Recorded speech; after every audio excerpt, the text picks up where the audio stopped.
500 kilo का brown भालू दूर से ही एक करीब 1000 किलो की मूस मां और उसके बच्चों पर नजर रखे हुए था। वह सीधे हमला नहीं कर रहा था, बल्कि चुपचाप पीछे पीछे चलता जा रहा था। मूस मां को खतरे का अंदेशा हो गया, इसीलिए वह बार बार मुड़कर भालू को चेतावनी देने लगी। लेकिन जैसे ही वह आगे बढ़ती, भालू फिर से धीरे धीरे पास आने लगता। भालू को जल्दी नहीं थी, वह मौका तलाश रहा था। मूस मां समझ चुकी थी कि अगर वह रुकी तो खतरा बढ़ जाएगा, इसलिए वह बच्चों को लेकर तेजी से आगे बढ़ती रही।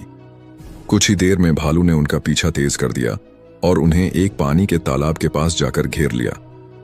अब मूस मां और बच्चों के पास पीछे हटने का कोई रास्ता नहीं था। अगर भालू हमला करता तो छोटा मूस बच नहीं सकता था, लेकिन भालू सीधे झपटने के बजाय बार बार आगे बढ़कर रुकता, जैसे प्रतिक्रिया परख रहा हो। तभी अचानक देखा गया कि दोनों बच्चों में से एक गायब हो चुका था। मूस मां घबराकर इधर उधर घूमने लगी। इसी बीच मूस मां का धैर्य टूट गया। उसने पूरी ताकत से भालू की ओर दौड़ लगा दी। यह देखकर भालू घबरा गया और जान बचाकर भागने लगा। भागते वक्त वह इंसानों के इलाके तक पहुंच गया और एक घर के दरवाजे का शीशा तोड़ बैठा। कुछ देर बाद भालू फिर दूर खड़ा होकर हालात पर नजर रखने लगा। तभी चमत्कार हुआ।